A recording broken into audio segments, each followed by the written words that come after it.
It's the KQ Morning Show, 92 KQRS. I'm Steve Gorman. This is the KQ Morning Show. It is Tuesday, October the 3rd. Led Zeppelin, All My Love.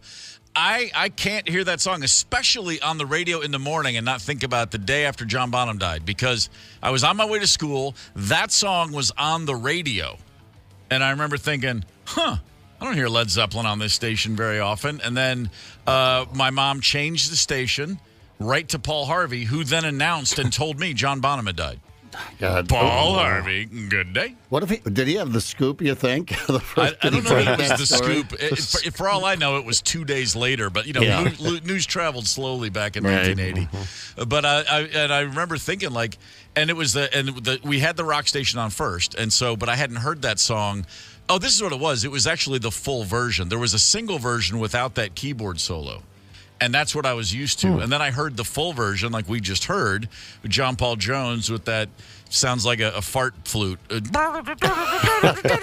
thing. Fart flute. And I was like, wow, I never heard that version. That's cool. And then the next thing I know, it's like, John Bonham dead at age 32. Isn't that weird how we used to get the news back then, so now, of course, it just pops up on your phone immediately. I'm thinking, of course, we learned of John Lennon's assassination on Monday Night Football. Sure.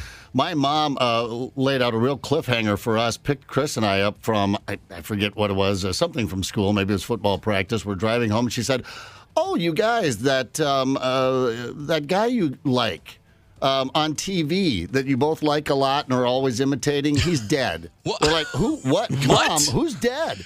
And, of course, we're in Huron, Wolsey, South Dakota. We turn on the radio on the way home. They're, doing the hog report. Fatback was going high that day. But anyway, we're like, who, Mom? She's like, oh, you know that guy. Well, give us a hint. And it turned into this half-hour drive home of who the hell is this guy? It was quite a cliffhanger. Of course, it was John Belushi. Oh, my gosh, yeah. And we're like, because we're always going but no, or cheeseburger. And that kind of stuff from Saturday Night Live. I had the same conversation, not the same conversation. I had a similar conversation with my friend, the Schaus brothers. I was at the Schaus house, and their mom was trying to tell us John Belushi died. And she was like, the funny one. And we're like, the funny one. Let's start there. Okay, so that rules out Chevy Chase. Actually, he was still funny back then. But, it took us a minute, and we were just in shock. But, it's amazing. Those, you crystallized, boom, you got to be kidding me. We didn't. I was actually at a radio station when John Lennon was shot. My dad ran a radio station in Hopkinsville, Kentucky. And I was there on a Monday night. A buddy of mine that I went to high school with, who was a senior, I was a sophomore. He worked the mid. It was just automated. This was FM radio, 1980, small town. You just put up these big. They look like reel-to-reel tapes, and you'd play 4 songs, commercial break, 4 songs, commercial break. No live ever on this station. And so my friend just was the guy who just traded out the tapes, but they had the AP ticker machine. Yes. And we were sitting there, and it would ring, and there was a bell system, 0 bells, or like 1 bell meant, this is interesting, and 10 bells meant World War III. Right. So, you figure out how important something is in between.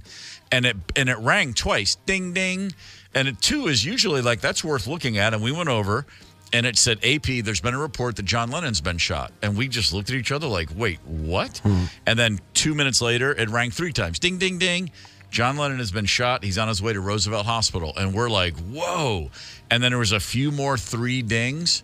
And within 10 minutes, that thing rang 8 times. And we looked at each other and both, I started crying. Literally, and it just said AP, in parentheses, the whole ticker, the whole news release, it just said, John Lennon shot dead. And it 8 bells, and we were like, holy, Did anyone break in on the air? Well, there was no chance that we couldn't do it. No, there was no way to do it. So I'm like the only guy on earth who didn't find out from Howard Cosell that John Lennon had been shot, because everybody else I knew was watching Monday Night Football. Right, yeah. Many people were. I knew people when we got to school the next day on Tuesday that didn't know yet, because I guess they just didn't watch Monday Night Football in their household. We rarely did, but just happened to have it on when that happened. Odd how, you were kind of like, that was your internet system, the old ticker tape there at the time. It was interesting. There was a piece of audio that's been going viral. It's very annoying to listen to, but this resonates with what we've been talking about. Okay, this is a genuine question to older people. What did you do before you could look something up? If you saw someone and you were like, oh, they remind me of that actor. What was that? What's his name? and none of your friends knew, would you go to a library? Okay, without Google Maps. Like, I know that there was MapQuest, but before that, like, genuinely, what would you do? Would you just accept not knowing? Like, I would, please stitch this and tell me, because I genuinely do not understand how I would Genuinely, survive. she doesn't know. I know it's annoying to listen Well, to. But hey, you know what? That right there is in large part why the Guinness Book of World Records exists, because the Guinness Brewery is like, people love to sit in bars and argue about trivia. Yeah. Let's put a book in every bar in the world where they can get their questions answered. That was the thinking. Makes sense. Yeah. Brilliant. I remember, by the way, specifically the first time I ever went to the internet to settle a debate. Ever. Yeah. And it was about an actress. And you remember the movie Mommy Dearest with Faye Dunaway? Yeah, Of course. sure. Her No daughter. more wire hangers ever. Yeah, her daughter, played by Diana Scarwood as she was aging, that beautiful actress name. was then in something. There was a conversation, me and my wife Rosemary, and I mentioned my friend the other day by name, Groovy. It was Rosemary and me and Groovy, and something was on TV, and I said, that's the woman from Mommy Dearest, but she's all grown up now or whatever. And they were like, that's not her. I said, yes, it is. No, it's not. Yes, it is. And I went, I can go get on AOL and we can find out. And it was like a moment. It was like a seance. It was like a Ouija board. We gathered around. I plugged in the modem. And then I was like, whatever show we were watching, and I put it in there, AskJeeves.com, I believe. Oh, yeah. And the thing came up, and I was like, I told you. And I was right. And they were like, oh, my God. You remember we used to argue about this soothsayer. stuff for years. Yeah. I mean, years might go because no one went to the library, and then you'd ask 5 people, and there'd be 5 different answers, and these things would just sort of linger. Instant information all the time. Oh man, it's amazing too, because I think that we still have moments that jar us, but there's nothing like the old days. You'd get news and you would realize, like to your point, a lot of people woke up and heard John Lennon had he'd been dead 8 hours, and people are waking up and hearing on the, John Bonham. I heard it could have been a full day later by the time Paul Harvey thought to tell me. Word gets around now, but boy, word used to kind of get around. And just the breaking news alert was so jarring. It You'd meant be something. Glued to the screen. It literally meant something. I can still remember watching headline news, 24-hour news on CNN. Remember the original, this is headline news, and thinking, why is this on all day? Why? Wait a minute. You're never going to go to anything else? Just new. And it would say constantly breaking. And it took about an hour for them to realize we can call anything breaking news. But yeah, to your point, Zepp, back in the day, if you saw breaking news, the room went silent. Yeah. Because Peter Jennings is not going to tell you that Paris Hilton has a new deal on Twitter. Right. That little ticker tape that you talk about. The Chiron. The wire. Yeah. The AP wire. That's how I found out about the Gulf War. And at that time, I was serving in the National Guard, and I was working at a radio station. I went over and I went, oh, hey, there's going to be a war. And then when I got home, my then wife said, hey, you've had a call. I said, yeah, I bet I did. There's a report from the Upper West Side. John Lennon, the Beatle, has been shot. Let's go to the tape. Lennon circles Chapman. Chapman pulls the gun. 1 shot, 2, 3, and down goes Lennon. Down goes Lennon. I just always thought that's how that should have gone.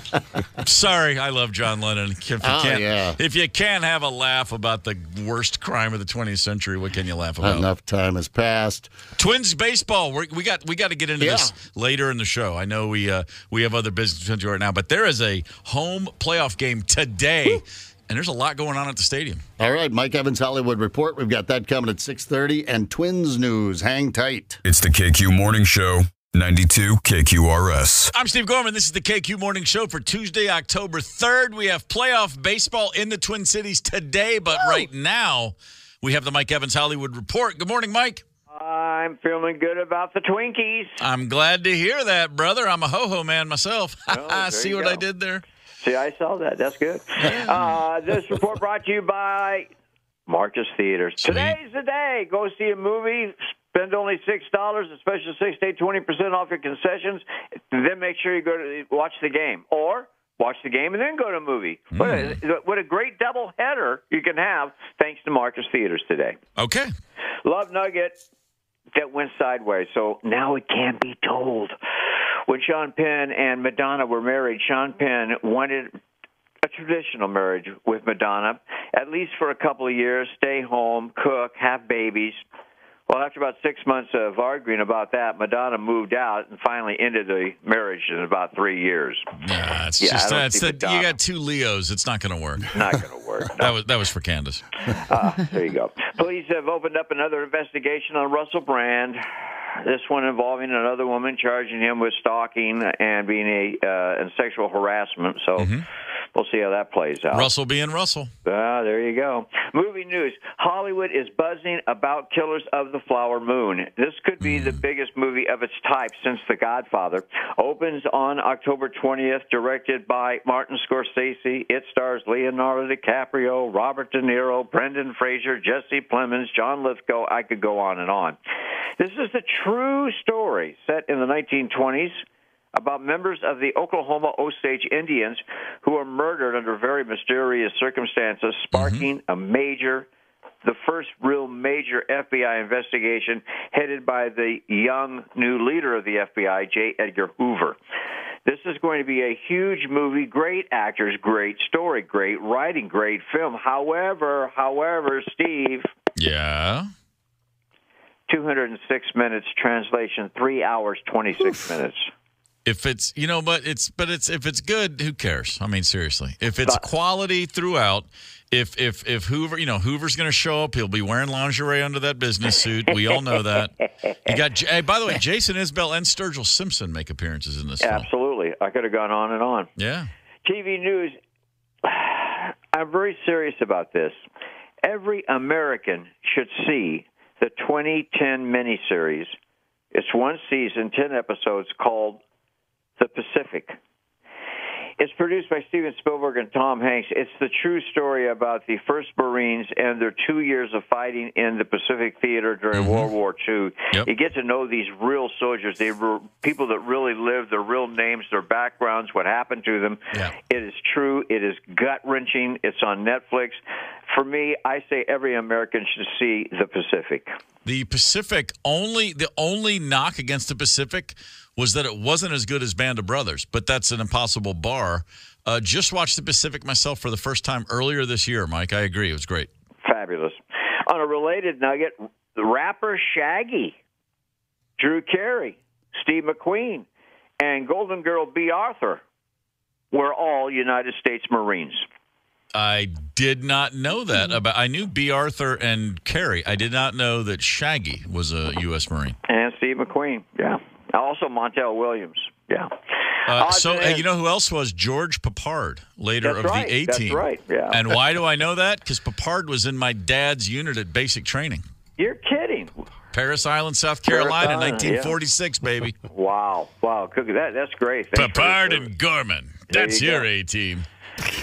Odds and ends. Look, a personal comment, just my thoughts. The way that Taylor Swift and her PR staff have built her career from the beginning all the way to this Travis Kelce fiasco has been nothing short of brilliant. True. I mean, there hasn't been a creative career built like this since Colonel Parker did it for Elvis Presley. And by the way, Taylor gets a boatload of that credit herself. She Absolutely. is brilliant. Now, this has nothing to do with show business, but I found this item, and I thought it was strange, especially the states involved. But these are 5 states that have the highest rate of STDs that have reached epidemic proportion in the states that I'm going to give you. Are you ready? I'm ready. Number 5, South Dakota. Terrible sex education program. I started that epidemic, by the way. Nice. South Carolina. Terrible sex education department. Number 3, I guess there's nothing else to do, Alaska. Terrible public school sex education situation. Number 2, Louisiana. Awful public school sex education situation. And number 1 is Mississippi. Don't get me started. You know what I say, Steve? What? I say you got to wrap that rascal. I say you got to give kids some information. Yeah. Other than don't do it. And then wrap that rascal. Yeah, wrap that rascal. Wrap it twice. Well, exactly. Have a great day. Talk to you tomorrow. See you. Right on. I never thought I'd hear myself say wrap that rascal twice, but, Evans brings it out of me sometimes. So you're saying wear 2 condoms. Yeah, you're not supposed to do that, Steve. Okay, sorry. Okay. Terrible sex education. Giving out bad information. On the FM radio this morning. When he was saying that, I was like, well, I can, off the top of my head, I know you're not going to list Minnesota, Massachusetts, Maryland. There's a lot of states you're not going to list because they actually give kids information that helps them avoid STDs. Go figure. Right. I remember them showing us Shankers in high school, pictures on the slideshows up there, whoever that lady would come in from the hospital wearing her nurse outfit, so it was official. You paid attention. Yeah, sure. And they'd throw a Shanker up there on a penis, a bleeding, oozing Shanker, sore. I went to a very small school, and for whatever reason, I think I was in 11th grade, sex education class, and the basketball coach, Roy Woolham, actually taught that class. And I remember him coming in, and literally all I remember about the entire class was one day when he said, "Now, boys, when I was your age, there was a lot of heavy petting going on." Yeah. Heavy petting. He referenced heavy petting a few times. Is. And I can remember looking around the room at the girls in the room going, God, they must feel awful right now. Just listen to this old Appalachian basketball coach talking about the days of heavy petting. Yeah. Like, hey, it passed for an education. We're what are you going to do? Curious. Yeah. Hey, I didn't get any STDs. Hey, you know what?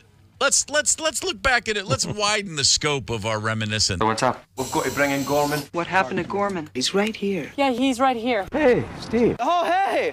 What's up? Yeah! It's October 3rd, and on this day in 1995, O.J. Simpson was acquitted of the 1994 murders of Nicole Brown Simpson and Ron Goldman. Later, of course, found liable in a civil trial. And if you consider the fact that he murdered and damn near decapitated 2 human beings in cold blood, that's not a bad outcome. No. Just a double murderer. Make no mistake about it. But the glove didn't fit. That's exactly right. That was a better performance than anything in The Naked Gun. In 2012, Miguel Cabrera on this day achieved baseball's Triple Crown. I don't think we really take enough time to think about how insane that was. He led the American League with a .330 batting average, led the league with 44 home runs, and led the league with 139 RBIs. By the way, Miggy Cabrera just played his final game for the Tigers this week. I don't know if you saw it. Big ovation at Tiger Stadium. Both parents threw out first pitches to Miggy. That was his mom threw one, his dad threw one. And not only that, Jack White posted a video of Miggy and Jack White's mom dancing in Jack White's living room. Just a couple of Detroit icons hanging out together. Nice. By the first Triple Crown since Yaz in 1967 for the Red Sox. I mean, I'm sorry, that just doesn't happen very often. So Miggy Cabrera, great career, dude. It's the KQ Morning Show, 92 KQRS. Zep, Tony, Candace, and Steve Gorman are the KQ Morning Show. 92 KQRS. I'm Steve Gorman. This is the KQ Morning Show. It is Tuesday, October the 3rd. Good morning. Tomorrow, on October the 4th, at 1:20 Central Time, don't be alarmed if you get a notification on your phone or on the TV you may be watching, because tomorrow afternoon, there will be an emergency alert. The Federal Emergency Alert System will broadcast at 1:20 Central Time tomorrow to cell phones, televisions, and radios all across the U.S. at the exact same time. It will say, this is a test, just making sure this thing works.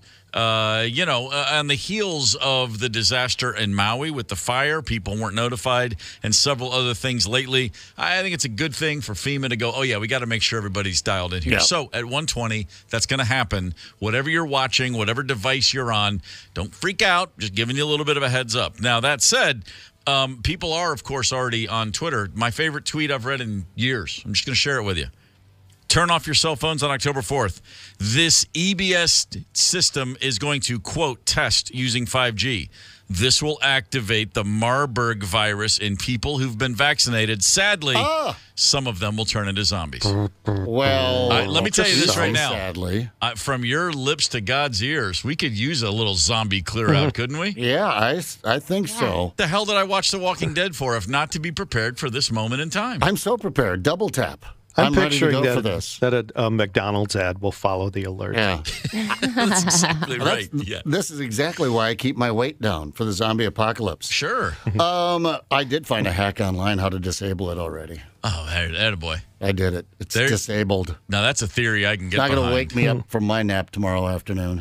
Yeah, to your point, Tony, if there is a nefarious conspiracy, it will be to get everyone to buy something. It won't be to turn people into zombies. Yeah.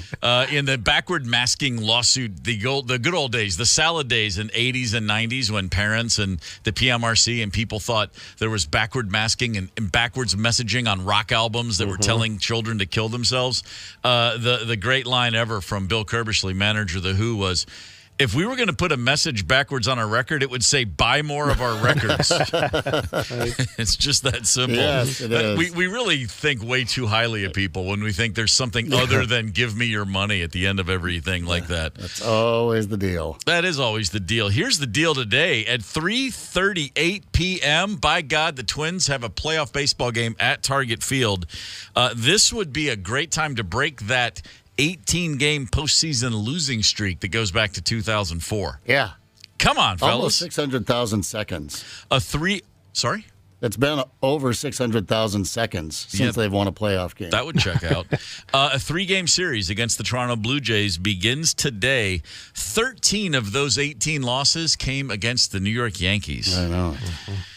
Who were always favored heavily in those excursions. So, it's not as bad, I guess you should say. But 18 straight playoff baseball losses, that actually is an awful lot. But right now, the teams played 6 times this year. The record, 3-3. So fairly evenly matched as far as we know. The Twins and Blue Jays pitchers finished first and second, respectively, in baseball for the number of strikeouts this year. So eerily even, about the same record as well. Toronto does have a better away record than home record, however, so they play well on the road. But yeah, I mean, you look at all the stats and statistics and all that stuff, and they're pretty even. Yeah, we crunch the numbers and we look at the whole 162 game serving sample size, and then you recognize it's playoff baseball. Whoever gets hot gets hot. Yeah, a little bit of momentum goes a long, long way. So again, games 1 and 2 here in the Twin Cities. 1:30 p.m. the park opens. 3:38 first pitch. The Homer Hankies will all be waving out there today. Woo! Tom Kelly throwing the first pitch. All right. Tom Kelly. 2. Kent Herbeck. I know, right? Wow, there you go. That's a couple of throwback monsters out there. Right, that's the elite right there. No word on whether Ron Gant will be on hand to be thrown down like a rag doll by Kent Herbeck, but that would certainly check out. Check this out. A 15-year-old Twin Cities native will be performing the Star-Spangled Banner. I don't know how. Janae Gessert, I'm going to say. Maybe that's an effort to pronounce that name correctly. Not really sure. But that's an exciting day. The National Guard's going to fly a C-130 Hercules overboard. I mean, come on. This is exciting, man. Playoff baseball is great. Yeah, no, it is. It's going to be a good vibe downtown at Target Field. And yeah, my horoscope said I was going to go to have fun at a sporting event today, so I'm hoping these tickets just fall in my lap. Wow, your horoscope said that? Yeah, it said I will have fun at a sporting event today. That's the gospel. Man, then, well, just get ready to have a great time, Candace. I can't imagine anything not working out based on your horoscope. Hey, I heard that. But will the Twins win? By the way, my horoscope confirmed I did not win the Powerball last night for $1.something billion. Nor did anyone else. We're at $1.2 billion tomorrow night. I walked to a convenience store yesterday in the blazing, oppressive heat, about a mile. Yeah. I got in a little 2-mile walk. I thought I'll walk down there. That way I won't forget to get my tickets. And? I forgot to get the goddamn tickets. What is with you do that every time? That's hilarious. At this point now, What'd you get? I ended up getting 2 Almond Joys. Golly, they're great though, aren't they? They melt on the So way really, back. really, you got 4 Almond Joys. I'm sure pot has nothing to do with that. Yeah. With Almond Joy, you can have half and still share a whole. Remember that song? You can have half and still have a whole with Almond Joy. There's going to be, at the Twins game today, by the way, a lot of great food. The Land of 10,000 Rakes walleye sliders. Come on. Yeah. Come on, a walleye slider. Let's go, Twins. Let's see what else we got. The pastrami Reuben pretzel sandwich. Good God, I'm hungry all of a sudden. I know, right? I will not be making it to the Twins game today, but gosh, I sure wish I was all of a sudden. What if I get Just to tickets? eat. You don't want to go? No, I got stuff I got to take care of. All right. I got sucks for you. I got what they call business on hand today.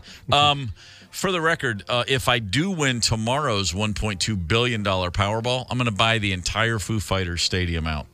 And I'm just gonna let them play to an empty stadium just because I can. Not even one seat, just you right in the middle. All tickets for me. I'll just sit in there and FaceTime it. No, I'll go out center field, highest seat away, just by myself with a sign that says "Go Dave." See, that's why don't billionaires have more fun doing stuff like that? If you can afford to buy out a whole stadium's worth of concert tickets, why don't you do it sometime? Rock me, Dave. Love Steve. I think they just hire the band to come to them, don't they? That's kind of how that works, yeah. I think don't. so. Yeah, they don't. Target Field's nice, but not probably as nice as the pad they live in. That's very true. That's very true. So that's exciting. I don't know. I mean, playoff baseball is really exciting. Let's get off the schneid here, postseason, Twins. Let's make a little something happen. And by the way, here's another quick local piece of information. The state of Minnesota does have a state emblem redesign commission up and running. We mentioned this months ago, but now if you have some ideas for the new state flag, you've got to submit those by January 1st. New state flag for Minnesota on the way, and they're looking for ideas. You think they're going to look through those ideas? No, they've already got some guy in the corner of the room, and they're like, "Hey, dude, whip something up for us, will you?" All right. But it'll be fascinating to see. I can't remember a state changing their flag anytime. The only time that's happened in my lifetime that I remember is the southern states just removing the Confederate flag. Right. That's a big deal down there for years. It was always like, really, you have this on your flag? In most cases, the Confederate flag was added to state flags in the 1950s. Not in the 1860s, but the 1950s. So it's kind of like, stop. We know why you just get rid of it, okay? It's a bad look, for God's sakes. I don't know. Can you come up with anything today that's not going to offend someone? No. Gosh, no. You Maybe just want to offend the flag. least amount of people. Just a white flag. That's surrender. That's surrender. Yeah. How about just a thumbs up emoji? That's my vote. How about the poop thumbs emoji? Up, praying hands, eggplant, Minnesota. Eggplant. Well, I don't know. Got to put a peach on there then. Here's a crazy story from Broken Bow, Oklahoma. A woman was riding a lawnmower next to an airport runway, and a small plane was coming in, wobbling, and the wing struck and killed her. Like, literally, you're on your riding lawnmower, and you get hit by a wing of a plane and killed. And, I mean, it's terrible. She was a 27-year-old woman. God. It's the worst thing in the world. And I saw this story, and I immediately thought one thing. She was an awesome gal, because those things never happen to assholes. Yeah. Ever. Right. In your life, has a bad accident ever happened to somebody that you were kind of like, oh, they had that coming? Never. Once. Ever. Yeah, you get poetic justice occasionally. But not these freak accidents where someone's killed, though. You're right. She either had headphones on or just had really slow reaction time. Could have come in from behind. How in the hell? I'm still trying to picture this in my head. You don't need the headphones if you're on a riding lawnmower. That's pretty loud. And it's a small plane coming in. I don't have the details. Thankfully, there's no video, because then, of course, I'd watch it and wish I hadn't. It's like a kid flying it? What the hell happened? I guess so. I used to ride a Yazoo. Do you know those Yazoo field mowers with the wheel in the back? So you can do like a 0-point turn. 360s. They're badass. I had a job for this a few weeks. Actually, it wasn't really a job. I was just helping out at my old high school, but I would cut the soccer field in the surrounding areas after I'd already gone to college. I just made some quick money riding that old Yazoo, and I would just get lost on that thing. I mean, you just get the right hum of a lawnmower on a beautiful day, and I'm just making my nice, neat rows. That's my Zen garden right there, man. Yeah. Do you like the smell of cut grass? I do. I like the smell of cut grass. I like the smell of a lawnmower engine at full steam, operational, capacity. It's for every time someone's in a Zen garden, like the quiet tranquility with the rake. as I get the sand. I'm like, man, give me a loud ass lawnmower and just a field, and that's how I get. That's my Zen garden. You would have loved growing up out on the farm. About 800 acres of hay you could have put up over and over again all summer long. That's a different story. Yeah. I will grant you that. That's a whole different ball game right there. I would love it for a couple of days. Right. Yeah. No, I really did. I would challenge myself with the straightness of my lines. You know, we had an acre, my yard, and so I did have a riding lawnmower as a kid, and for the grass, and occasionally I would try to do like a pattern, and it would just get too frustrating. Like this is gonna look like the infield at Yankee Stadium, and it never did. You know what the Minnesota version of that is? Of course, it would exactly be the lawnmower. But I mean, coming up here, we got to get you a snowblower, buddy. Ooh, yeah. Yeah. Never been within 10 feet of a snowblower to as far as I know. All right. Hey, we have Foo Fighters tickets to give away this morning. That's going to happen at 8 o'clock. And then, it's Shocktober. Ted Bundy Survivor at 8:30. Oh, my goodness. That's going to be super creepy. Yeah. So make a date to be here at 8 o'clock for those Foo Fighters tickets. A shot at them anyway. The weirdest things doctors have ever said to a patient popped up on the internet. I like this one. As a nurse was putting an IV in, she said, "Don't worry, I used to be a heroin addict, so I'm good at this." Oh, boy. Good We'll Lord. share a whole bunch with you at 7:30. If a doctor's ever said anything crazy to you, we'd love to hear about it. Maple Grove Lock and Save Talk and Text 651-989-ROCK. Hang tight. I need you to get my underwear out of my butt. Be right back. The KQ Morning Show. I'm Steve Gorman. This is the KQ Morning Show for Tuesday, October the 3rd. In the meantime, a few things we wanted to share with you, one of which was this story that we were looking at, and it's kind of mind-boggling. What's the weirdest thing a doctor has ever said to you? And I'm trying to think back in my personal history. Yeah. I don't know that a doctor's ever said anything that truly took me off my game. You know what I mean? Yeah. Like where I went, oh, what the hell? I mean, but I can promise you nothing like the people on this list. Nothing like these people are sharing. Oh, man. And if you think about like a doctor, I always say a doctor and an airline pilot, two people that I don't care if they have any sort of vibe. Just do your job, right. Just, when a doctor's looking at, the blood test and the urine test and giving me the yearly physical, like, it's nice if we chat, and I do like my GP, but ultimately I just want him to give me some information real directly. Think about the opportunity. Of course, we're looking at it from silly morning radio broadcasters, and that is, who could F with you better than your doctor? I mean... Well, yeah, and I would think that, like if my doctor actually, because I've had the same guy for a while, like if he was that friendly with me, I think I could get a chuckle out of it. Like we kind of know each other a little bit. But some of these are mind-boggling. My favorite one, a middle-aged guy had back pain, and his doctor said, "Yeah, well, you're tall." And he said, "So am I going to end up being a hunched over 90-year-old?" The doctor laughed and said, "You're not going to see 90." Oh, that's great. Big boy. I mean, that's hilarious. I know, but that's not what I want to hear from a doctor. Right. How about this one? Just a doctor randomly throwing this out to a patient. Are you okay with your face being so asymmetrical? What? Yeah. Oh, yeah. The person said they'd never noticed, but now they can't unsee it. They're just, I feel like they're just, punking you a little bit. This is something that they laugh about when they get together at those doctor conventions in Maui. I had a situation 10 years ago when it was 10 years ago when I was getting my new doctor and we're going over family health concerns, and he just said, we're going down to family list, and this wasn't a funny thing, but it was one of those moments when a doctor, and he recognized what it was, but he said, family, parents, and what about your siblings? And my brother Jim had just been diagnosed with a neurodegenerative disorder called multiple system atrophy. And I said, well, my brother has MSA, and my doctor's face just sank. And I really didn't know exactly what we were dealing with yet. And he said, I'm very sorry to hear that.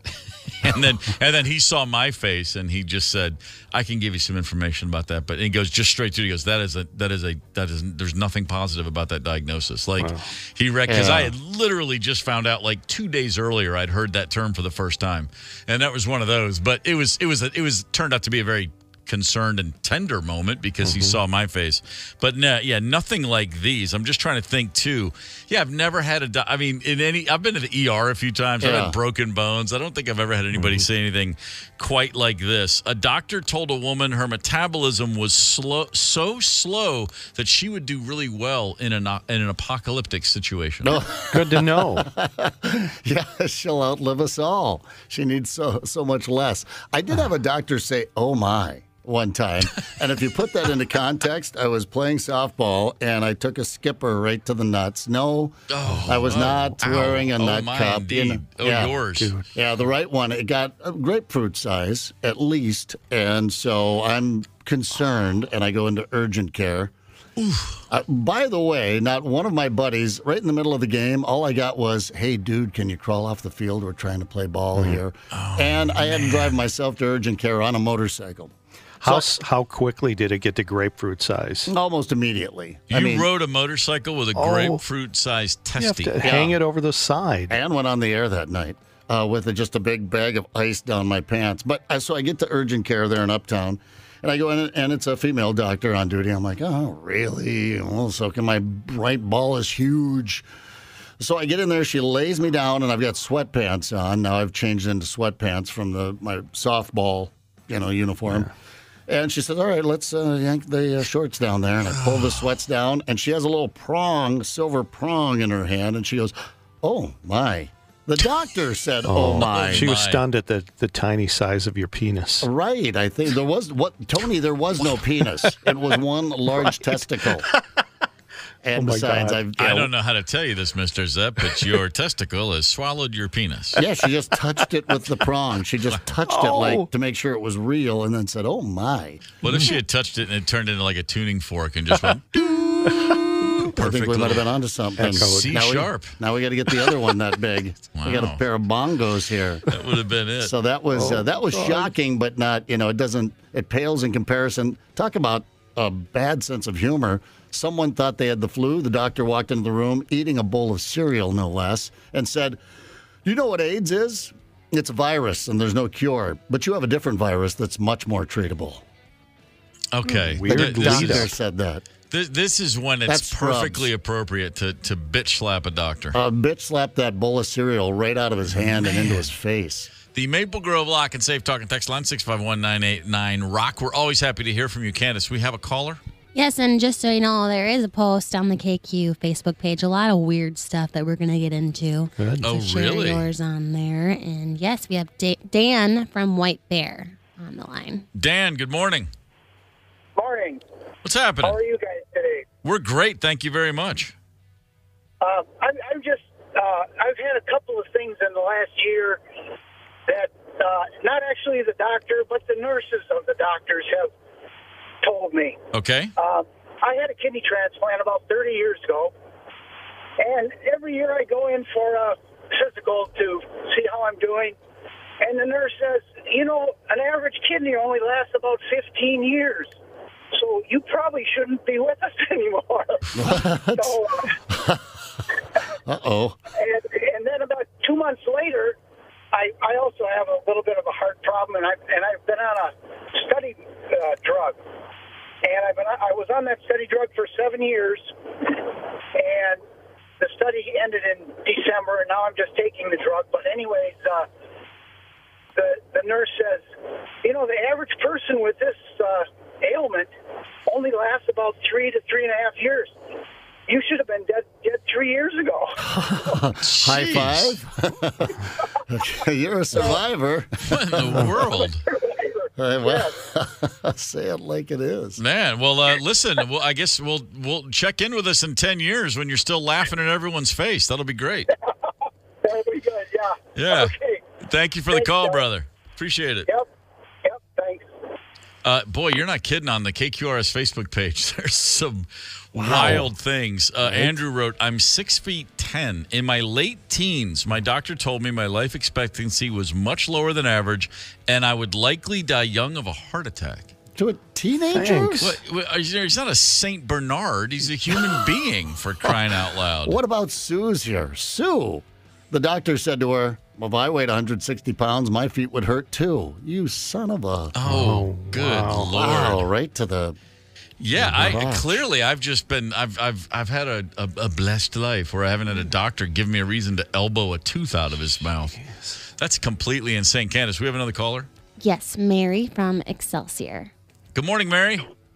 Good morning. What do you got for us? Okay, so I'm at the gynecologist. Okay. And laying there wide open, and she's taking a look. All of a sudden I hear, is that cancer? Oh, my God. What? Oh, stop. I look at her and I look up through my legs and go, is that what you tell me? And she was looking at the hideous tattoo I have on my toe. Oh, was it astrological sign? Oh, my God. Thought you had a little toe cancer there. Well, Bob Marley didn't take that seriously. Wow. Did you change doctors after that? I did. That a girl. Yeah. Wow. Yeah. I never went back. I think that's a good move. Advocate for your own sanity, much less your health care. Oh, man. That is nuts. I got to think your heart just started racing when she said that. I just thought, boy, you got some bad bedside manner, lady. Yeah, no kidding. I took her head and I made it go over a little bit. I grabbed her head and moved her over. Well, take the wheel. From the stirrups. Yeah, well, medical school never ends, and you taught her something that day. That was a good move right there. Right on. Well, thank you for the call.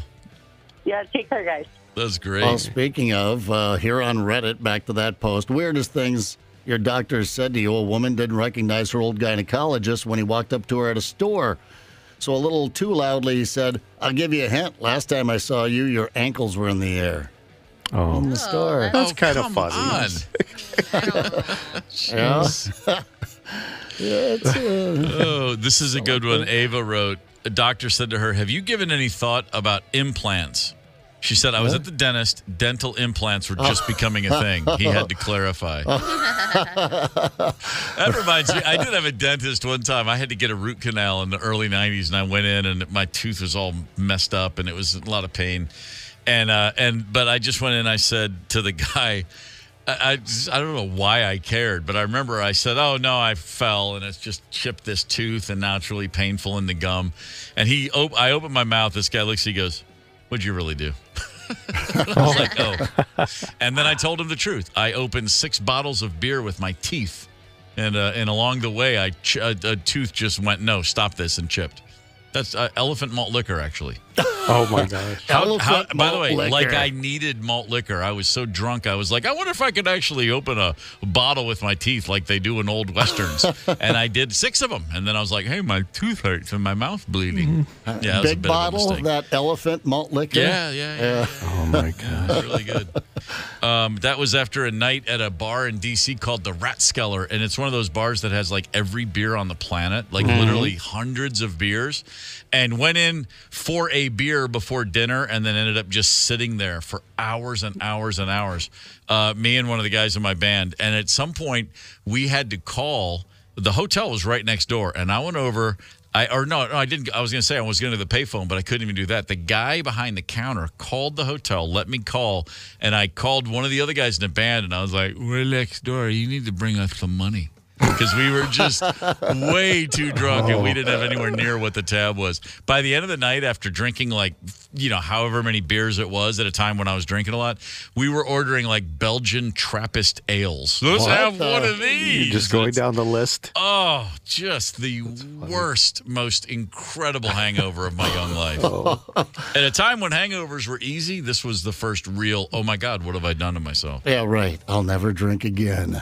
Yeah, no kidding. That'll lie. Lon, here on the 92 KQRS Facebook post, the weirdest thing your doctor's ever said to you. Lon, I'm skeptical, buddy. He says, when checking for a hernia, I don't know if everyone knows, probably, but you drop your pants and the doctor gently grabs one of your testicles, asks you to turn your head and cough. The doctor said, whoa, I've never been this close to a python before. Oh, come on. Lon. Oh, and then he's got a nice python wrapping itself around a computer mouse here. A little added image Oh, my God. Okay. Kind of a compliment, I guess. Yeah, well, that is a compliment. All right, now I'm getting like retroactively angry at doctors I've never met. April wrote, doctor said, get your head out of the trough. She was pregnant with her first child. No, come on. Well, you're taking your life into your own hands as a doctor. You're lucky she didn't snap your neck. Yeah, Shove that stethoscope up your... Every now and again, we hear those stories of somebody, like we talked the other day, like in the back of a convenience store, somebody was operating a dental office, like without a license. Yeah. And you think to yourself, who are these people? Who are these people that actually have medical licenses? How did they get through medical school? Yeah, if I weighed that much, my feet would hurt too. Imagine saying that to a patient. Yeah, no kidding. It is like Scrubs. Yeah, this is. There needs to be. I think all medical boards should have a bitch slap committee, and you just file your complaint, and then they decide should this doctor be bitch slapped, yes or no. Yes, I would happily go in there and be the slapper. We got a text here that says a doctor looked in my ear and said he could see the wall on the other side. Well, that's wiseacre. You'll be on the morning show. Okay, that one I could live with that one. See, that's good though, because that gives you the opportunity to look at him and go, that fake laugh. Yeah, right. Like, dude, try. Hope you're better at being a doctor than you're a comedian. Yeah. Stick to saving people, dude. This light work ain't really your forte. It's the KQ Morning Show, 92 KQRS. Zep, Tony, Candace, and Steve Gorman are the KQ Morning Show. 92 KQRS. I'm Steve Gorman. This is the KQ Morning Show. It is Tuesday, October the 3rd. And boy, that means it's only, 9 years till the Foo Fighters get here next summer. Man, they used to announce gigs way, way closer to the fact back in the day. Right. I remember you know what I mean? the Metallica show came out, and ended up getting my sister wanted tickets, so I helped her out with that. And she kept reminding me, and I'm like, it's 2024, sis. Hang tight. We'll get there. I was thinking about this. Foo Fighters, and by the way, I'm thrilled to see them. It's a great live show. July 28th at Target Field. We're about to give away some tickets. That's why they're on my mind right now. But that gig was announced yesterday. It's for next July. When the first time, I'm just going to go back 30-something years on how different things were. My former band, the Black Crowes, we were on tour in 1991 opening for ZZ Top. Awesome. We were famously fired from that tour, which is the best thing that ever happened to us. We got more press than you could have imagined possible. They fired us in late March, if memory serves. And we were on our own tour, headlining theaters the first week of May, which means I'm saying we booked a tour, announced a tour, and had tickets on sale, and we're on that tour in under 6 weeks. Damn, I mean, hats off to your management team. That was pre-internet. I mean, that's like word used to get around just fine. Now, granted, we were in theaters, not stadiums, but the fact remains, like, these gigs are announced a year, or to your point, Zep, with Metallica, 2 years in advance. It's incredible. Yeah, it really is. I mean, and I don't know what do you attribute that to? Because I guess, concerts, when you're in that concert go time in your life where you have to go out and see every damn show you possibly can. Yeah. You had a network of people. You had the local rags, right, that would list things, and you listened to the radio. Or you need time to find a second job so you can afford the tickets. That's exactly it. Yeah. I'm thinking back to my college days. Like, I used to go see concerts. Vanderbilt University in Nashville used to have an amazing concert committee in the 80s, and I saw, Squeeze, The Pretenders, REM, Nice. The English Beat, so many great shows at the basketball gym on their campus. They would announce those shows. I don't think I ever knew about a gig more than 2 months before it happened. No. Back then. It just didn't happen. They'd be, up on a tack board somewhere or something like that. And then you'd be like, Saturday morning, I got to go to the record store, wait in line to buy tickets. But you just did it and didn't think twice about it. Now, I guess it's, to your point, if you're going to try to sell 50,000 tickets, you got to give people advance notice because, we've got shows we have to binge. We've got to work it into our schedule. All that lead time, I guess that's got to be a part of it. All right, but speaking of which, you don't have to worry about getting Foo Fighters tickets 10 months in advance if you're going to get them today from your friends at the KQ Morning Show. With that in mind, let's give away some damn tickets. So Foo Fighters, July 28th, with the Pretenders and L7. We've got 2 tickets right now for a caller, assuming they win today's test of strength Tony, what is today's game? As you said, the Double Fs are going to play Target Field in just a wee bit, next summer. But we got ticks for you now. All you got to do is guess from some multiple choice rock trivia. That's not so hard. And today we're focusing on the Foo. I like the Foo. Focus on the Foo. The question, who rocks? We're going to ask two people. Give us their answers. Candace, who is caller/contestant number one? Brian from Ham Lake. Brian, good morning. Good morning, Steve. How are you? Great, sir. You a Foo Fighters fan? I'm a huge Foo Fighter fan. I saw them last time they were at the X. Oh, very nice. Well, then I'll wish you the best of luck right now. Tony's going to take over. Good luck with Who Rocks. Good luck, Senior.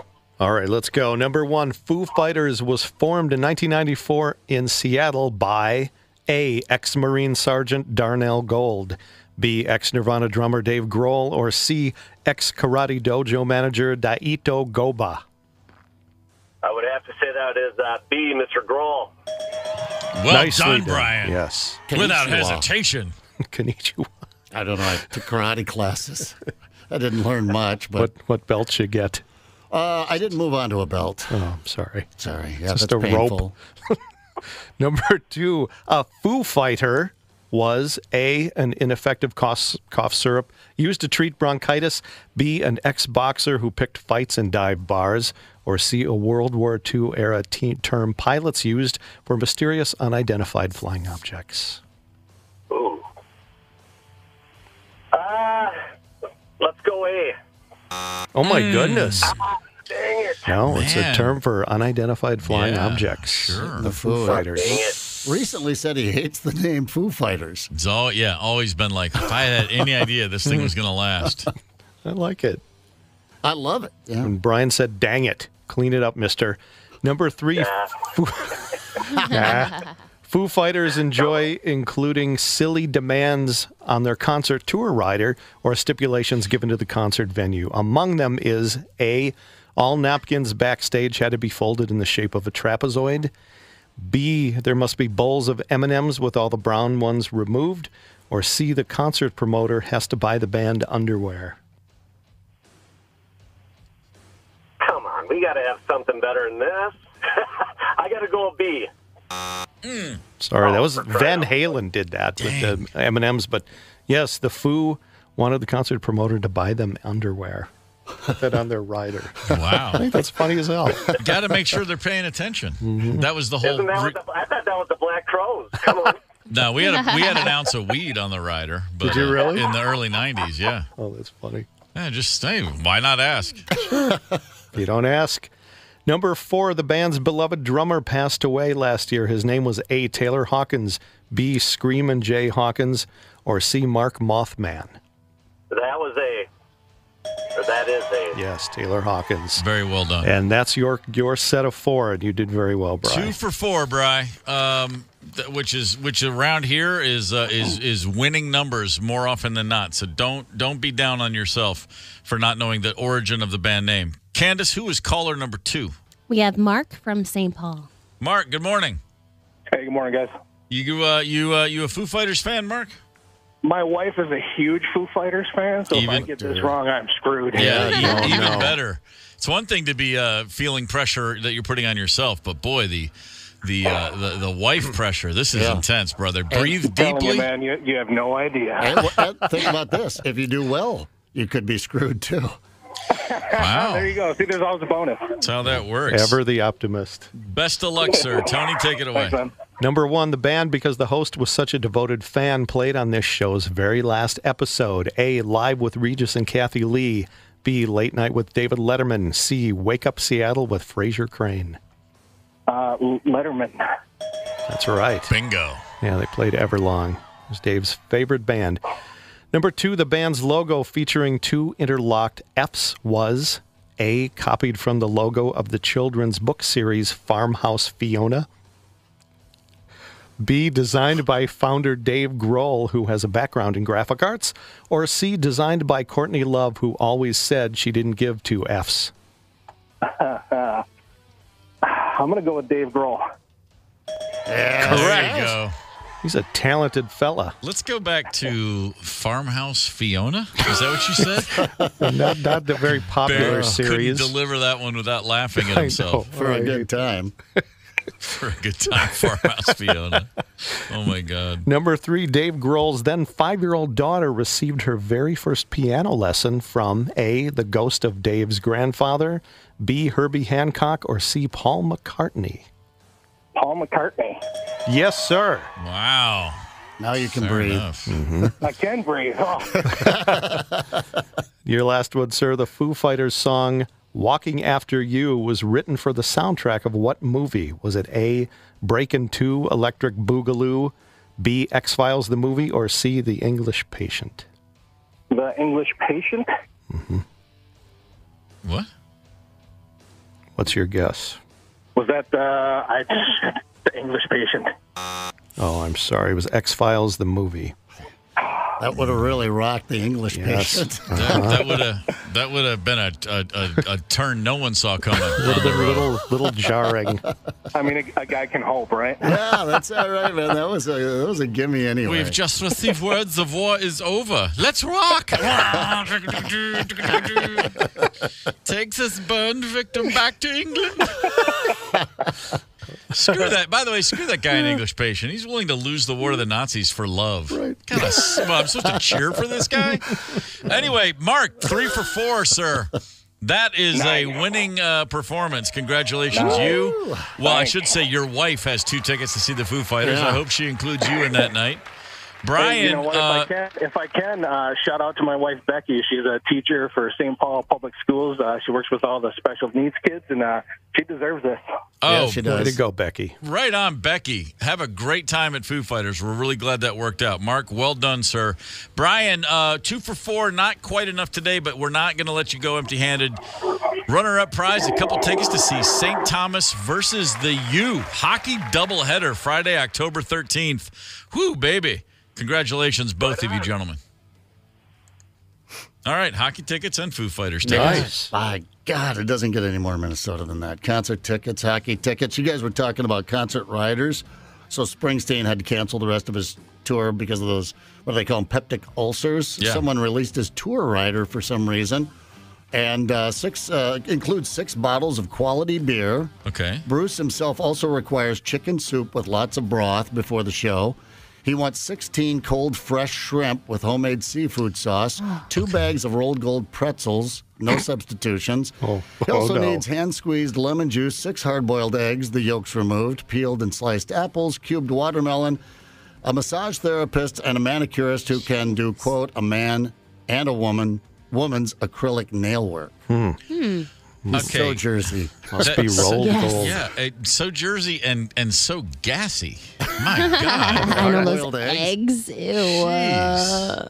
Shrimp, though. That's what that would be on my rider. Give me all the shrimps. Yeah. And all the land. What was you had to put something on the Black Rose? It wasn't all just fun and games. There must have been something on there that you thought, no, really, I need this before every show. You know, we had in the early '90s when the rider was stupid and out of control. There were fresh tube socks. And by the way, that's a priority on the road, man. You just want clean socks. Yeah. There were cigarettes. That was funny. Sure. A couple smokers had a pack of cigs. There were, but we did have an ounce of weed in 1992. When Just that an was ounce? just an ounce, which is bigger than you think. And that was just one of those. Let's just see who does. And more often than not, there'd be that skeevy promoter rep would come in and go, I've got that one thing you guys asked for. That's great. This is some kid who's worried he's going to get fired or arrested just trying to do his job. I bet it was always a bowl short of an ounce. Pretty much. The kid Pretty brought much. it in, yeah. She had him put the weed in the socks. We always had a spread so you could make sandwiches, but then there was also a rotisserie chicken. There was a lot of alcohol. Oh yeah. A lot of alcohol. For a while I was drinking those.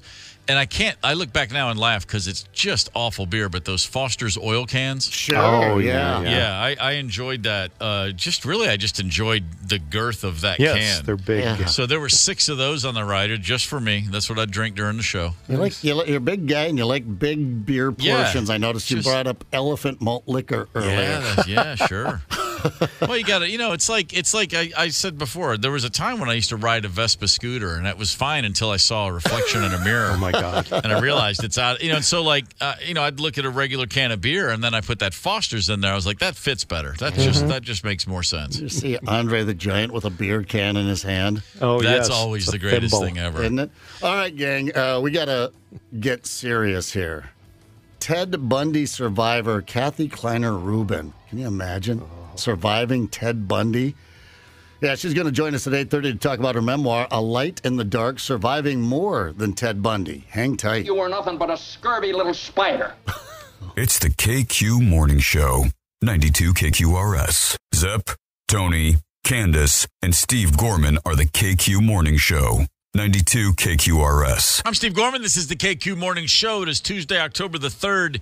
We speak from time to time with various people from the world of what we call true crime, authors, journalists, podcasters, a very different type of conversation we're about to have right now.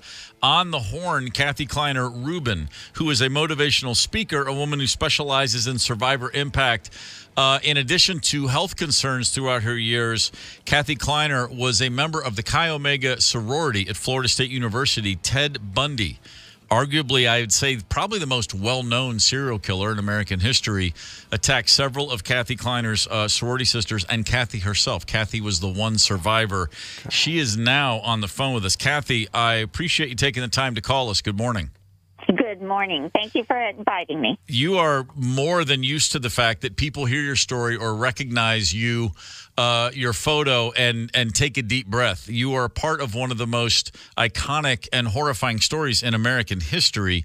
At the moment, going back to 1979 when this happened, or 1978, excuse me, could you have ever imagined being a part of something so with such lasting impact and something that's so well known? I did not. I was a sophomore in college, and I was more interested in frat parties than what was happening out in Colorado, and that someone had escaped and had crossed the country and had actually entered the Chi Omega house. This is a story, and we've talked recently. Because of this in the last few years, it seems like true crime is everywhere. There's an interest in it for whatever reasons. And when I heard that we were going to speak with you, I all these years later, I immediately knew who you were. I've read things about Ted Bundy. I've seen documentaries. Your face is familiar to me. At the time, this is how many years? Let's go back after that attack. How long was it when you still found yourself trying to make sense of it or processing it? Is that process does it ever come to an end? Is this still something you still struggle to make sense of? No, I don't struggle with it anymore. I put it behind me by myself coming up with ideas and things I could do to save myself from remembering too much. It's positive things that I've done, and I feel good about it. That's an amazing thing to hear you say, and I'm happy to hear you say that. Your book, A Light in the Dark, Surviving More Than Ted Bundy, as I mentioned, you've also survived health challenges along the way. Do you see it connecting? This might sound a little nuts. Being the one person who survived this attack at the Chi Omega house, is that in any way given you special insight? Did it prepare you for what you now do in a way, a motivational speaker? Does it make you look at your health challenges differently? Well, at first, when I was 13, I was diagnosed with lupus and had experimental chemo, and I lost all my hair. So that was one trial I had to live through and get over because I didn't want to be a sick little kid the rest of my life. Sure. And I knew I wasn't going to get better unless I did it myself. Then when I was attacked by Ted Bundy, it was, again, I had to get better. I wasn't going to live in a little room with no windows. That just wasn't me. So I overcame my troubles with that and my trauma. And then the last thing I've been through, hopefully the last thing, I was diagnosed with breast cancer. So these things all led to one thing, and that's for me to get better and for me to live life. We now have a motorcycle and a sailboat. So life continues. Yeah. That's pretty great. I got it, and I'm still I'm taken aback to be talking to somebody who says when I survived being attacked by Ted Bundy, he has become a figure. Everyone knows his name. He's achieved weirdly legendary status. His many victims have not suffered that same fate. I'm glad to see not had that same thing happen, I should say. I think it's wonderful that you're out there face forward and writing a book, and as a motivational speaker, it's just good to know someone is able to speak for his many victims. There were, in my book, there's over 30 victims that I name by name and list what their dreams were, what they wanted to do. They were all people and women who don't have a voice necessarily, so I brought a voice to each one of them, and that was important to me. Bundy claimed that he killed over 60 women, and we have 30 by name that I tried to highlight. And Kathy, you lost some good friends in that attack at the Cayo house, correct? Yes, there were two sorority sisters that that we lost that night, and actually Bundy hit them and killed them with the same oak log that he attacked myself with. So he killed Margaret and Lisa that night. And how were you saved? I mean, what stopped him from killing you that night? I heard him open the door to my bedroom, and the carpet swished underneath the door. And it kind of woke me up a little bit, and it was pitch black in the room. The next thing I remember is someone tripping over something, and we had a little chest between my bedroom and room and my roommate's bed. So someone had tripped over that because it was so dark. Now I'm awake, and I'm looking next to me, and I see this dark figure standing next to me, and he raised his arm, and I could tell he had something in his hand, but I didn't know what it was at this point.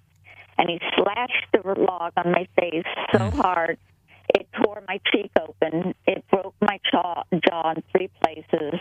I almost bit my tongue off, and it was gruesome. But at first it didn't hurt. It felt like hitting a potato sack. It just didn't hurt afterwards. It hurt really bad, but that's the only way I can explain it in the beginning. So he attacked me, and then he went and attacked my roommate. And I was sitting there in a little ball, and I thought he couldn't see me if it was little enough. And I was trying to scream out and ask for help, but all I was doing was making gurgling sounds because my jaw was broken. I was not able to speak or yell for anybody. How was he able to get into the house in the first place? They say, and we knew there was the back door of the sorority house was broken. The lock was broken. He must have seen sorority sisters go in and out that door without a combination to get in. And right there was our pile of firewood. So he snuck in the house that way, through a broken lock, through the back door.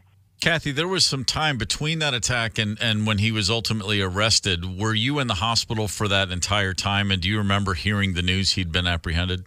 I was only in the hospital for a week. I was in intensive care, and then I was in the hospital. And actually, a week later, the police were going to take me to the airport, and they actually stopped in front of the Cayo house. They wanted to see if I could tell anything was missing in my bedroom on the dresser or anything. Oh, my. So they slowly walked me up the stairs, and I saw that Margaret and Lisa's room had yellow tape. And when I went to my room, there were police officers in there, and I looked around, and I couldn't tell if anything was missing. And my eyes walked down the wall and looked down, and I saw my bed, and it was covered in dry blood. And in the instant, I knew this was where it happened. And I got to see it face to face, so I didn't have to worry about making something up on, did this happen or whatever. Sure. So I left the sorority house and went to the airport and flew down to Miami.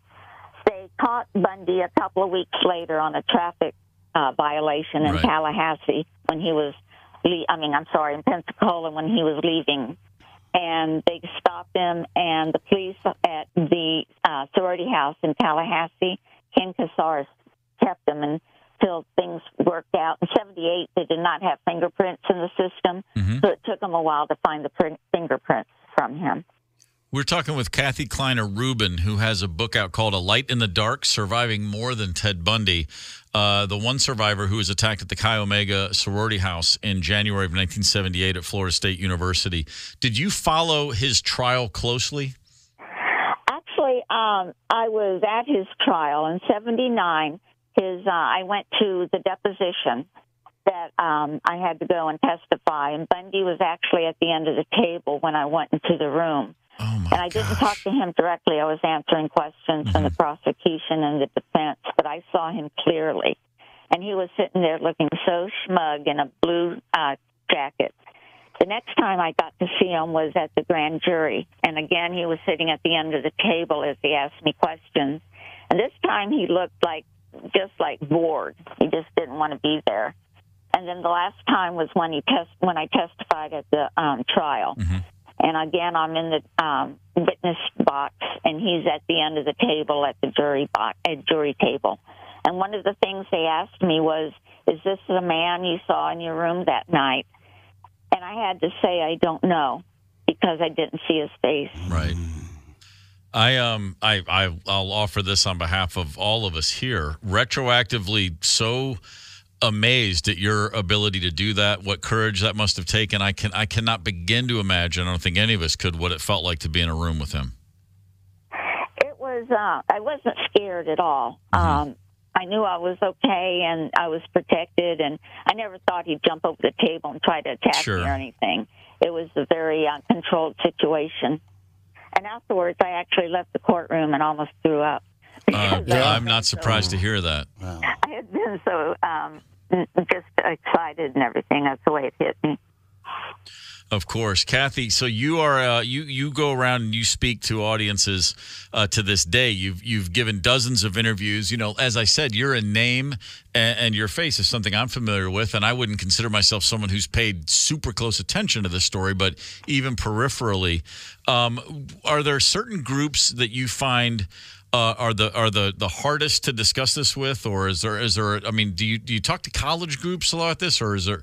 I mean, I'm just curious what kind of people want to have you come in and speak.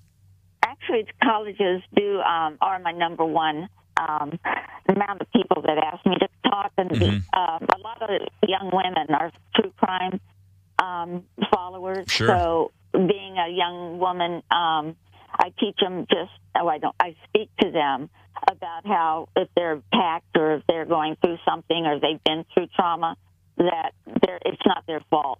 Right. That they'd have to live through it. They're no longer a victim, but they're a survivor now. Yeah, of course. There's, I know survivor guilt is a very, very real thing. Kathy Kleiner Rubin, a light in the dark, surviving more than Ted Bundy. Thank you so much for taking the time. Continued good health. It's great to talk with you. Thank you so much. It's nice talking to y'all. See ya. Okay, wow. Man, alive. And I mean, there's so much to get into. I mean, a long form interview with her. Again, that idea of survivor guilt and what it must be to be the one person. There's a woman in, I want to say, Salt Lake City who survived an abduction attempt. And then there's Kathy Rubin that survived an actual assault from Bundy. And that's it. Then there's two people that know what it's like to be in his presence. And I'd say it's almost a blessing that she didn't see his face. You know what I mean? Like, she knows it was him, obviously. They know what happened. But to go through something like that, oh my gosh, my mind is reeling at what's gone on in her central nervous system for the last 40 plus years. What a strong person she has to be. Fortitude, right? I mean, the fortitude that she's demonstrated to get on with her life, and then breast cancer survivor after that, and sounds like she's enjoying a very complete life. Whoa, man! Can we swing this around on a 180 right now? My fingers are tingling right now. We absolutely can. I'm going to suggest, if you ever missed part of the show, you can catch up with Steve Gorman in the KQ Morning Show podcast. We tend to have a good time. We think it's kind of funny around here. We also have in-depth interviews anywhere you get podcasts, anytime you want. That podcast, Steve Gorman and the KQ Morning Show, sponsored by Devani's Pizza and Hot Hoagies. Tuesday, October the 3rd, the day the 2023 MLB playoffs kick off. Today at Target Field at 3:38, the first pitch will be thrown. The Twins trying to get off the schneid, the 18-game postseason losing streak, which is actually, the more I think about it, kind of extraordinary. It's like, wow. Right. Let's break through. Toronto Blue Jays are in town. Two teams that played 6 times this season. They went 3-3 on the series, on the season series. Statistically, boy, they are darn near carbon copies of each other. Let's just see. It's time to get hot. It's time to get a little momentum. It's time to get on to the ALDS, if you will. Three game wild card series. Let's go. I'm wearing my lucky underpants, so someone better get me to that game. Well, Candace, as 20 minutes ago, tickets could be found for $7 on Ticketmaster.com, $10 on StubHub. StubHub. The underwear worked. Yeah, there you go. That is lucky underwear. Magical. Holy smokes. Rally hats, you're supposed, well, this isn't a rally. If we get down, you understand what a rally is, of course, Candace. If we get down and we need to rally, say in the 8th inning, you're going to have to turn those underwear inside out. All right. That's how a rally goes. Or forget the Homer hanky. You know what to wave. Boy, you know what? I wear my granny ones, too. This is exactly what the Twins need. The kind of people who, when given a breakdown of what the rally panties are, go, all right. Yes. I mean, it's we do it with the hats, right? They go inside out, the rally hats. We have been speaking about all kinds of things on the show today. If you were just joining us just a few moments ago, we had a pretty mind-blowing conversation. That I still have just a quick look back. Kathy Kleiner-Rubin was on the phone with us. She is a woman who has a book out right now called A Light in the Dark, Surviving More Than Ted Bundy. Yes, she survived an attack from Ted Bundy. The most famous Ted Bundy attack was the Chi Omega sorority house in Florida State, 1978. He killed 2 women and brutally damn near killed a third. That woman, the survivor of that attack, was just on the phone with us.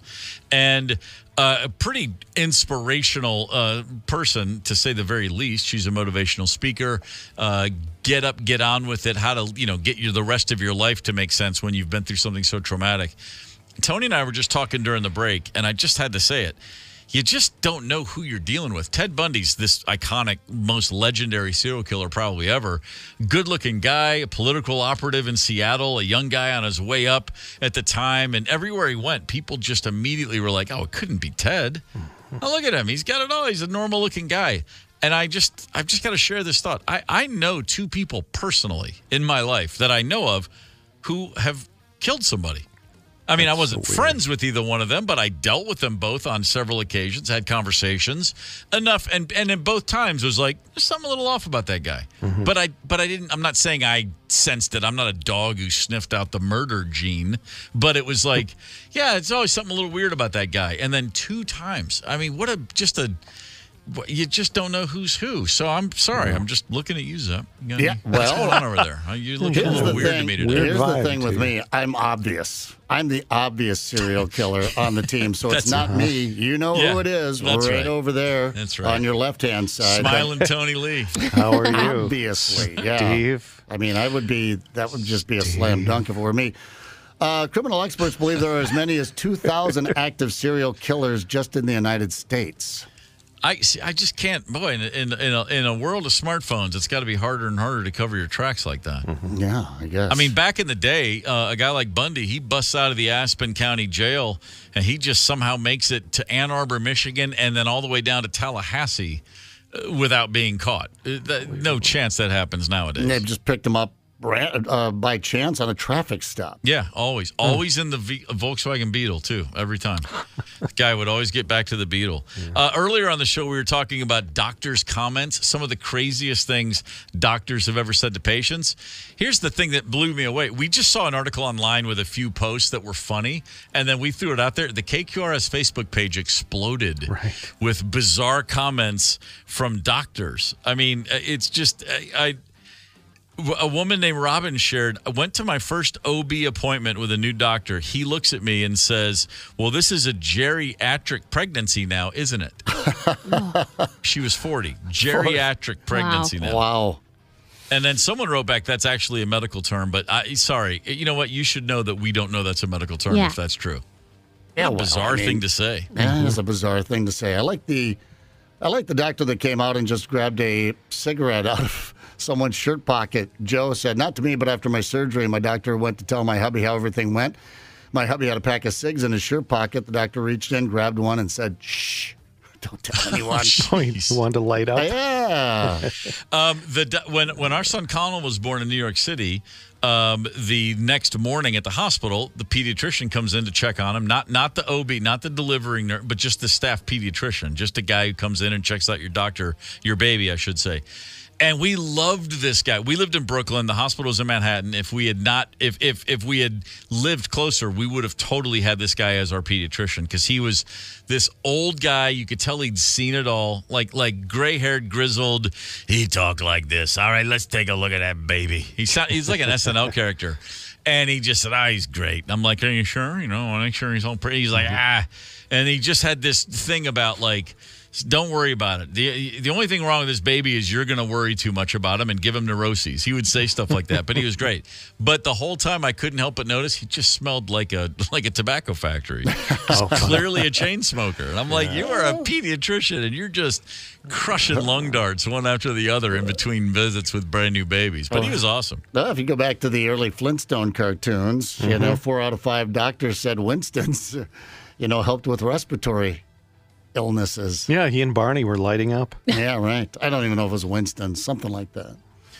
Winston's. That's I believe the Beatles smoked Winston's. Yeah, did they? My grandma smoked Winston's. I know because I had a Winston jacket as a small kid. She bought it with Winston stamps. That kid walking around with, you got to get the next generation smoking, right? Winston's. Yeah. Cookie, my mom smoked Winston's for a while. And then she moved on to the Moors, those long brown ones. Oh, yeah. I remember those. Yeah. Wow. Yeah, they were brown. Yeah. Sorry, the Beatles were smoking Everest cigarettes, not Winston's. I swear I've seen a picture of them with a Winston pack. Because Ringo would put a cigarette pack on his drum to muffle the sound. Just leave it there, which I've done that in the studio. Say, give me that. Let me see if this works. Yeah, you put a little piece of tape on there sometimes, or you tape a paper towel to the drum head, anything to give it a little bit more of a muffled tone. Ringo would a lot of producers would just take out their wallet and just put it on the drum. Yeah. They would go with the pack of cigarettes. My dad, of course, a Tarryton man, because he'd rather fight than do just about anything. Just gave him an excuse to be in a bad mood. I'd rather fight than switch. Speaking of my dad, I didn't make it to be an empty nester. He split right before the year before I went to college. So my mom endured empty nesting on her own. My wife and I became empty nesters in 2021 when our second of 2 children went off to college. So for the last few years, it's just been us. And I saw today, apparently people that study these sort of things say that empty nest syndrome, which is very real, our first couple months with both kids gone was bizarre, to say the least. Bad. Just completely... in one hand, you're like, it's going to be like the 90s again. And it's not like that at all. It's like, well, what the hell are we supposed to do now? And then you're just wondering, should we call every 2 hours to make sure she's okay or maybe give her own life? The study says the average parent gets over that at about 3 months and exactly 14 days, 3.5 months. That's what it takes. And that's right around the time they come back for Thanksgiving, in fact, with college kids anyway, as it was in our case. 3.5 months of walking around like a bit of a zombie, and then you do snap out of it and go, this is actually pretty great. Yeah. Assuming that, everything is good where they are, I don't have to think about that right now, and you get up and get on with it. Yeah. It's a wild one. Tony, I see your face already. You're just dreading it. Yeah, I am. I'm some years away from that, thankfully. But I think once they would come back home, I'd want to tie them up and trap them in their rooms. The good news is that you will find out those last couple years before they leave, you're like looking at them going, you can get the hell out of here anytime. Just get on with it. Yeah, then your biggest fear is that they'll move back in. That's pretty much it. That's exactly what it is. Not with me. That's not going to happen. But. Everybody here, we all like ice cream, right? Yes. Yeah. Okay. Vanilla ice cream. When's the last time you just had a scoop of vanilla ice cream without anything else, just straight up vanilla? I love just plain vanilla. Yeah. Do you really? Yeah. I went to Dairy Queen. Does that count? Dairy Queen soft serve? Probably not. No, that's just called white. That's stuff. white. No, that's not really flavor. There's no flavor to it. It's just cold. That's why you have to add chocolate syrup and peanuts. Oh. A UK designer claims to be the first ever to make ice cream with vanilla flavoring sourced from not vanilla beans, but recycled plastic. Nice. Check this out. As a part of her final year project at Central St. Martin's Design School, a woman set out to do something no one else has done before. She's using a small amount of plastic to make ice cream flavoring. It's inspired by a young designer's frustration with how plastic was generally being recycled. That is, it's made into products that couldn't be recycled any further. And so she read a story about a species of worm that could digest plastic bags and started wondering if there's any way humans could eat plastic, break it down, and eliminate it for good. And she's turned it into a vanilla flavoring in ice cream. The answer is no. Sorry, we can't do that. Yeah, no. You want to stop all the waste of plastic? There are other ways to go about it. Don't ask me to eat it in my ice cream. Yeah, let the worms eat it. Some light reading on her part, too. Yeah, by the way, her name is Eleonora Ortolani, and I think she needs a friend. Yeah, Leah, you're overthinking it. Yeah. I mean, I'm going to give you points for effort there, Leah, but... Yeah, plastic. We're not even supposed to be drinking out of plastic or eating off of plastic anymore. I'm gonna go to the wall on. I'm not gonna ingest plastic intentionally at all. In fact, there's a lot of household items I just don't think of as food stuff. Call me crazy, but that's a good thing because that means I don't have a situation where people do eat things that aren't food. A true story out of India: a 35-year-old patient went to the hospital with a bit of a tummy ache. He was diagnosed with a case of pica, P-I-C-A, a mental health condition. Yeah. What's the Norwegian word for pica? Do we have that? That's Maya. Goes I don't like know. this. That's it. He's got a mental health condition where the sufferer compulsively swallows items that are not food. There was a series on TV about that. There was a woman who ate drywall. Yeah, I saw a woman ate an entire couch cushion, just the stuffing. She just sat there and ate it like cotton candy. Well, this guy in India, 35-year-old Kuldeep Singh, had roughly 60 items in his stomach. Lockets, chains, nuts, bolts, earphones, not a tummy ache, safety pins, magnets, shirt buttons. It doesn't 60 pass through, I guess it does not pass through. No. It's the junk drawer. He had a junk drawer By in the his way, stomach. the patient's relatives were unaware of the problem. He had a high fever in addition to his years-long tummy ache. What the? How? Well, yeah. I mean, what makes that go down? I don't really know, You man. just chug a beer with that, or what do you got going on there? I don't know. You've got to look around you in the world. Listen, I don't understand. This is clearly mental illness, which I don't understand. Mental illness in general, let alone this particular. I don't study it. I don't work in that field, but I don't have experience with this. But at some point, I'm looking around and thinking, not everyone's eating nuts and bolts. Maybe I shouldn't be doing this. Yeah, and it hurts my tummy. The years-long tummy ache, I'm sorry, at some point I'm going to go, maybe I don't need to feel like this all the time. I mean, it can only take so many Tums. You ever feel like you got nails in your stomach? Yeah, for the last 3.5 years. It's because I keep eating nails. Yeah. Why do you ask? Good Lord, man. Well. And stomach acid will go through a lot, but apparently not that much. No, you ever see the thing where somebody takes a human tooth and drops it in a glass of Coca-Cola? Right. Oh, What is it, God. 72 hours before Wrong it's with completely you. dissolved? Yeah, it takes like a month or something to eat a nail completely gone. Yeah. He just needs to drink more soda. I guess More that's what it American is. soda will get the job done. A few days ago in Chicago, Dorothy Hoffner touched down after doing a tandem parachute jump. A cheering crowd on hand, all just letting her have it, man. A standing O, lots of love, lots of hugs, lots of high fives. Why was it such a big deal that Dorothy Hoffner jumped out of an airplane? She's 104 years old. Oh, man. 104, hoping to be certified as the oldest person to ever skydive. She said age is just a number. Yeah, but 104 is a big-ass number. Let me tell you something, sister. I don't know if I'd want to be the jump master going out. You've got to land with a 104-year-old. Yes, you certainly do. And for the record, her first skydive 4 years ago when she was 100.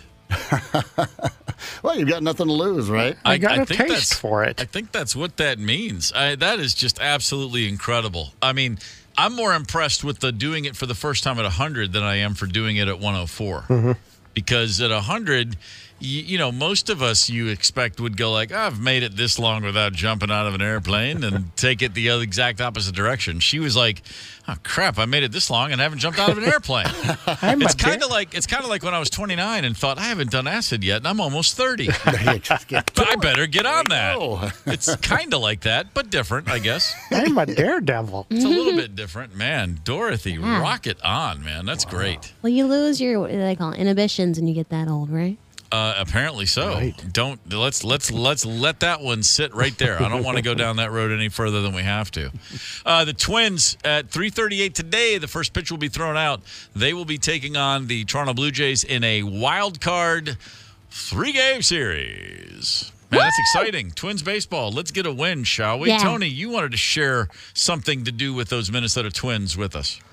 Yeah, this is by request. TK and Herbeck are being featured at the Twins game. And that's right. First pitch, first catch. Sorry. Yes, sir. Many of you will remember this from back in the day. Here's our old buddy TK talking Twins ball. You know, there's quite a bit of history in this club. Put it the song you say, I think it would go exactly like this. Outside at the old mat, a dog and a beer, you're all set. And kill a brew and crank one out, you bet. Caesar Tovar sliding home, tailgate and grill a T-bone. Now no sun, warm beer with no foam. We sit under a dome. We're talking baseball, the best game you'll ever see. Talking Twins ball. Hey, you want a piece of me?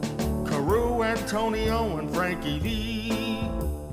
Heisel, Weiniger, and Roy Smalley. We're talking Herbie, man, TK and Kirby. How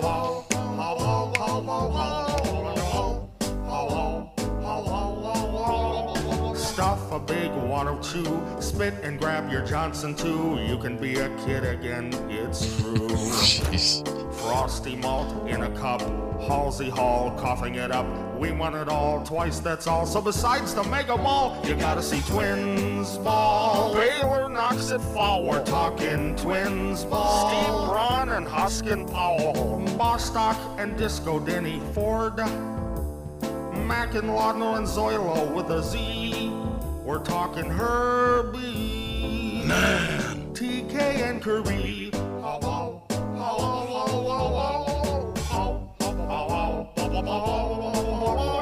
The ballpark's where you gotta go. The crowd would chant for Bombo, and now they're all making way too much dough.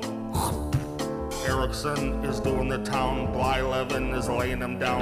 Landro and Lombo, Batty and Bruno, the parade downtown. You gotta love Twins ball. Our boys, they love to joke. Talking Twins ball. Infield and Reardon, Senior Smoke. Gaetti, Thornwoodsgard, and Frank Willis. Jeez. Knobloch and Elias, Johnny C. Talking Herbie, man, TK and Kirby.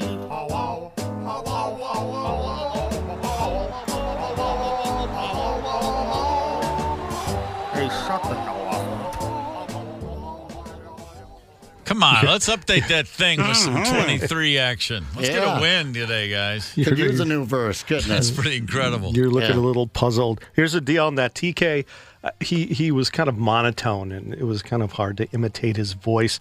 So I thought, you know, when he has that big wad of chew, he kind of reminded me of the cartoon character Droopy Dog. Sure. Who would go, oh, hello. So that's where that was born. It sounds like a different language when you're like, if you don't know those people and the references. And the references. Yeah. It's the Or if language you're of baseball. 32. It's America's pastime, Candace. Where have you been? I wasn't alive during that.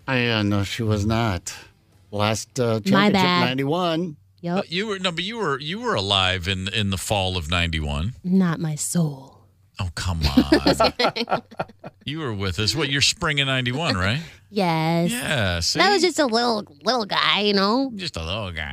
Just a little guy down in Richfield. Just leading the Richfield Twins fan club.